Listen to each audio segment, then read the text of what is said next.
How's it going, you guys? AZPlyo21 back again with another pay-per-view in our UFC Reborn save here in WMMA 5, and it is UFC 290 Sterling versus OMalley. 3 titles are on the line in our pay-per-view event here today. Sterling and OMalley for the bantamweight title, Kamachev and Dariush for the lightweight title, and Zhang Whaley taking on her fellow countrywoman in Zhang Yan for the strawweight belt. Also got Robert Whitaker and Dricus du Plessis in the middleweight division, and then Tony Ferguson, who's not been having a good time as of late in real life. He takes on Bobby Green in our pay-per-view opener. Let's go ahead and get this actually on the pay-per-view providers so that we can make a little bit of money. Appreciate you guys, whether you're watching on YouTube or Twitch. As always, be sure to like the video and subscribe if you have not already done so. A good chunk of my viewers, about 70 to 68%, will watch my videos but then do not subscribe, so would be really appreciative of you guys if you would subscribe and just support a little bit. Also, something interesting that I'm kind of announcing right now, I'm starting a new series that does not have anything to do with WMMA 5. I'm doing a very interesting kind of role-playing series that has to do with college sports, college athletics. I'm calling it Athletic Director Mode, and essentially what it is I'm playing 3 video games: NCAA Football 14, pardon my computer there, NCAA Football 14. I'm playing College Hoops 2K8, the college basketball game, and I'm playing MVP NCAA Baseball 07, college baseball game. I am running the same organization, the same program in all 3 of those games, and I'm trying to win as many conference championships, as many national titles, if possible, with those programs to earn points. And essentially, the reason that you want to earn points is so that way you can improve your athletic program as a whole. Now, not only am I going to be playing those video games, but this is kind of where the RPG element comes in a little bit. I'm going to be quote-unquote running every athletic program at that institution. And there's obviously not a video game for water polo, you know, college water polo, but essentially what I'm doing is a series of dice rolls to determine how that season turns out for that athletic program, and it'll make a little bit more sense once you guys see the first video in regards to that series. But I'm super excited about it. It's kind of a nerdy thing that I'm kind of like just developed one of these days, but I think it could be pretty fun, at least for myself, and hopefully people get a kick out of watching it. It should come up on the channel in a little bit, or maybe it's the first episode is dropped and I would like you guys to go watch that video. Either way, appreciate you guys for watching me. I'm AZPlyo21. Now let's go ahead and get into what we are wanting to see, and that is Sterling and OMalley. Quick reminder, our next pay-per-view is going to be UFC 291 Jones versus Miocic, live from Madison Square Garden for the heavyweight title of the world. Jon Jones and Stipe Miocic. Co-main events, Dustin Poirier and Justin Gaethje. Should be a good one. Let's get right to the pay-per-view. Sterling and OMalley. Show taking place in Texas, more than likely Houston, Texas. I actually had the pleasure of going to Houston, Texas, and watching, I believe, Charles Oliveira win the title against Michael Chandler. That was a pretty good time. Got to see some UFC card with my girlfriend for the first time. That was a lot of fun. Prelims going right at it, as it's Chris Curtis taking on Joe Pyfer in the middleweight division. Chris Curtis actually an underdog here, and with good reason. Joe Pyfer with the TKO victory in the second round. Did not take him long to do that in the second round, calling out Bruno Silva in the process.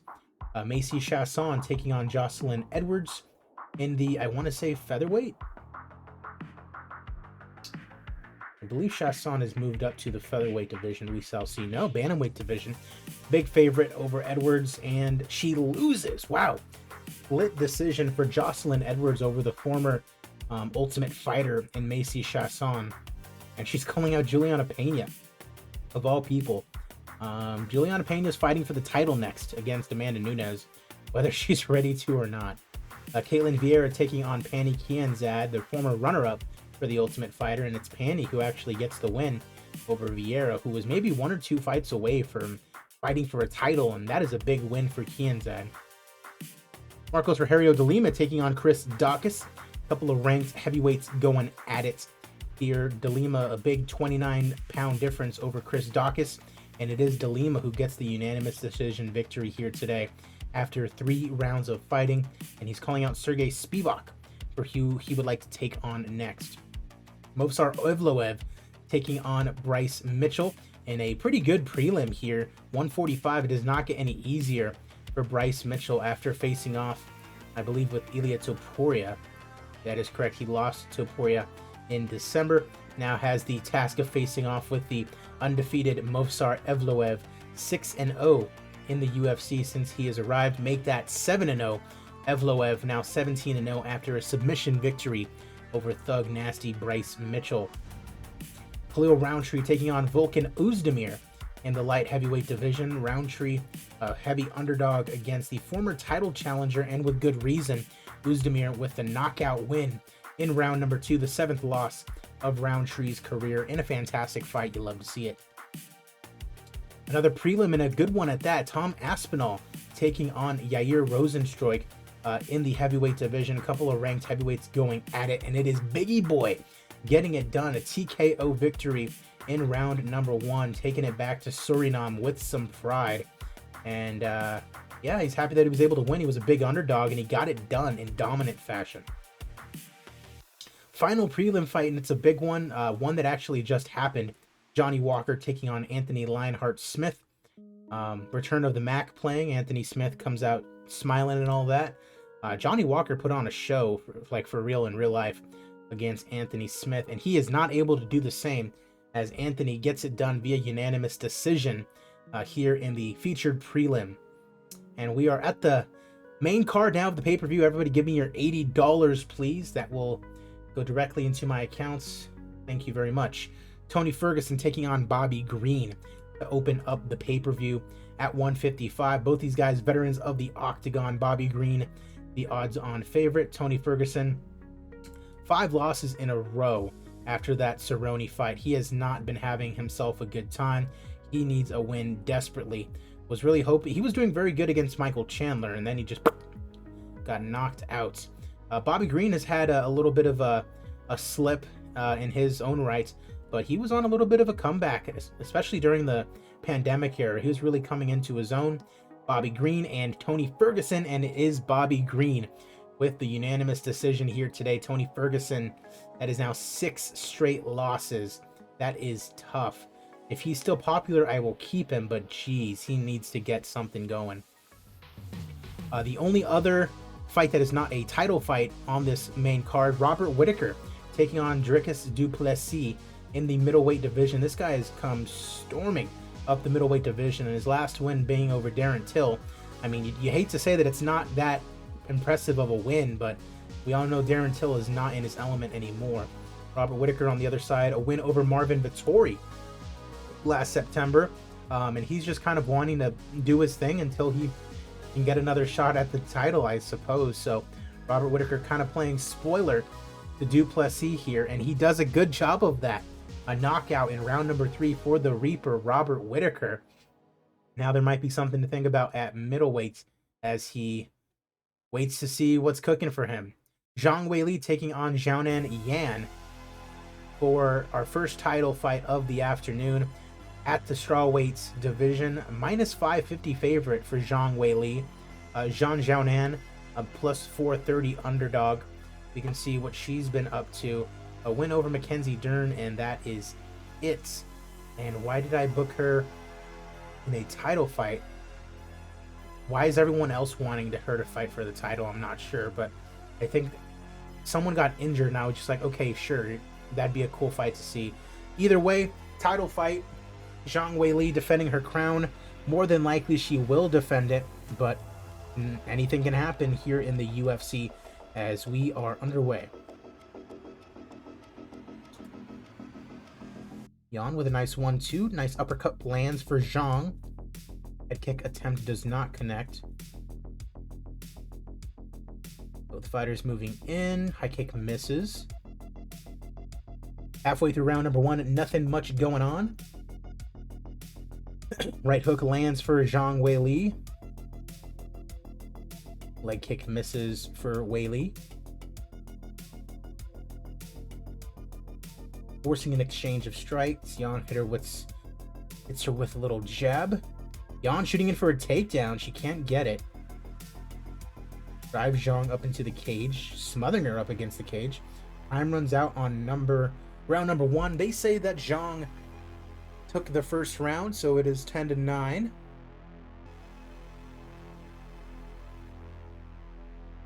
A jab gets hit in the exchange.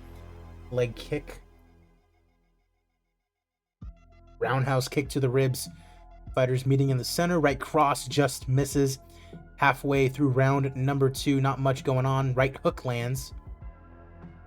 A right hand lands as well. Nothing much going on in round number 2 as Zhang moves forward. Oof, big right head kick. Just barely misses. And the leg kick misses in round 2. Goes away. And they say that Zhang Whaley is up 2 rounds as the ladies come together. Another big leg kick to Fury. A right hook lands. Zhang starting to get tired a little bit in round 3. That is interesting. Jan shooting for a takedown and she gets it. Zhang pulls guard. This is very interesting to see what happens here. Ooh, not much goes on for the rest of round number 3. And they say that it still goes to Zhang. So championship rounds here as Jan needs to get something going. She gets the takedown. A few weak right hands, not much to do anything else. And man, Zhang gets right back up. Halfway through round number 4 already. And Jan got the takedown but was not really able to do any damage. Going for another takedown and she gets it. Everything getting blocked, just peppering her up, apparently. Squirms free, underhook. Grappling in a tight clinch. Round 4 comes to a close, and Jan was able to get around. But we shall see as we go into the 5th and final round for the Strawweight Championship. Jan might need a finish. Jan lands the 1-2. Great right hook lands for Zhang. Not much going on. A good right hand. Jan is being outstruck. Uh-oh. Jan goes down. Big right hand. Zhang moving in, hammering away. Heavy shots to the face. And Keith Peterson puts a stop to it. Your winner by TKO and still the strawweight champion of the world, Whaley Zhang. A big, big win for her. Jan put up a fight towards the end of the fight, but Zhang was a little bit too much, and she is still your strawweight champion. Co-main event time in the lightweight division as we have another championship at stake. Islam Makhachev, 24-1, coming off wins over legendary guys and Charles Oliveira and Alexander Volkanovski. Incredible what he's been able to do. Unbelievable as he takes on Beneil Dariush. Beneil coming off wins over Carlos Diego Ferreira, Tony Ferguson, Mateusz Gamrot.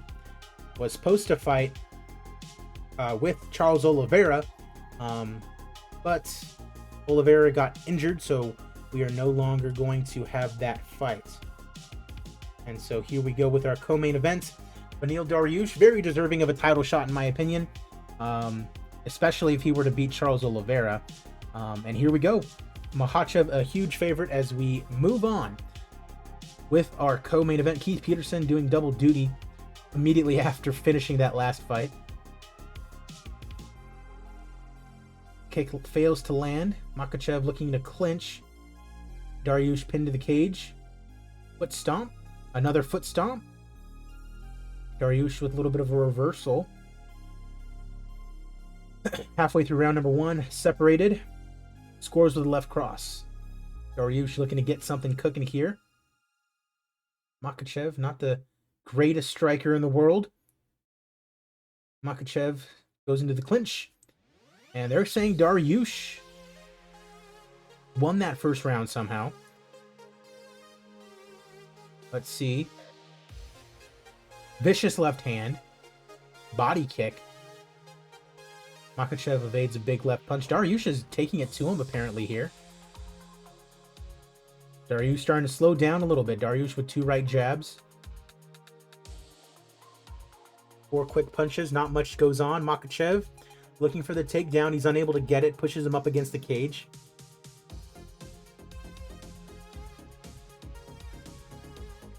Time is up on round number 2. And they're saying Dariush is up by 2 rounds. Interestingly enough. Crunching left hook. Low kick. Can't connect with a head kick. Man, Dariush might actually be winning this fight and might actually win the title here today. Gas tank is being challenged here for Dariush. He might gas himself. Makachev able to grab Dariush, going for the takedown. He can't get it. Looking to take him down again, and he does get a Greco-Roman slam. He scrambles. Ooh, side control now for Makachev. Looking for an arm bar. He can't get it. Tries to transition over to guard. Not much is going to go on here in round number 3, as they give that round to Dariush as well. I figured Makachev with, the ground control and threatening with that submission might have gotten the round, but Dariush looking tired and in the lead here in this fight. Makachev getting a hold of Dariush, pushing him up against the cage. Couple little short punches. Short punches again. They restart him. Right jab. Able to grab Dariush, pushing him up against the cage again. Smothers him. Dirty box until the round ends, and that is it. And they're saying that Dariush is up 4 rounds to nothing. Makachev might need something now if he wants to defend his title. He gets a takedown. And he's taking him down, and he's in guard. But the time's running out. He needs to get something cooking, a submission or something. No venom behind his strikes. Under a minute left. Working to get to side control. Half guard is secure for Dariush. That is going to be it. The round is over. The fight is over. They're giving Makachev that final round. Ladies and gentlemen, after 5 rounds, we go to the judges' scorecards. Uh-oh. Jonathan Straight scores the contest 48-47. Dariush. Grayson Basinger scores the contest 48-47. Makachev. And Fionn Kammerer scores the contest 48-47 for the winner by split decision and new undisputed UFC lightweight champion of the world, Beneil Dariush. Split decision victory. Makachev went for father's plan, trying to pin him up against the cage, pepper him. He had no venom in his strikes. Dariush was able to handle him, was able to get back up when he needed to, was kind of peppering him on the feet, it would appear. Let's take a look. 2 out of 4 on takedowns. Power punches 3 for Dariush. Kicks, jab, not much going on. I actually do not know. I do not know in regards to that fight. Because, it sucks because we'd want to see a visual, obviously. Dariush is super happy. The new UFC lightweight champion. As we go to our main event, maybe a rematch is on the cards because it was a split decision. I don't really think so, just because the lightweight division has so many guys. And Makachev was not champion for that long. Main event time for the Bantamweight Championship of the World. Aljamain Funkmaster Sterling taking on Sugar Sean O'Malley in a fight that I am personally very excited for. I know my friends are. Sean O'Malley is a huge underdog. With good reason. People thought he might have lost that fight to Petr Yan. But he's here. That's crazy. To go from Petr Yan after a no contest to Pedro Munoz, and he was just fighting scrubs before them, just absolute scrubs. And Sterling, he's beaten Dillashaw, Yan, Sandhagen. He's beaten a lot of really, really good guys. And yeah, I'm taking Sterling in this one.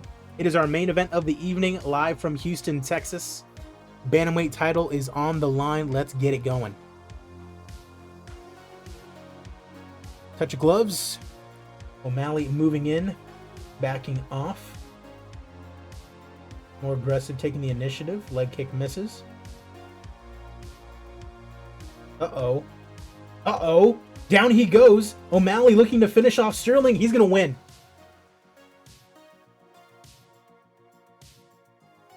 Oh my God. 2 minutes and 9 seconds is all that it takes.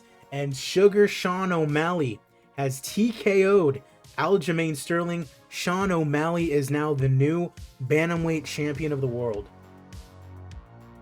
How about that? Plus 870. I doubt it's going to be that wide in real life, but plus 870 is a huge, huge upset.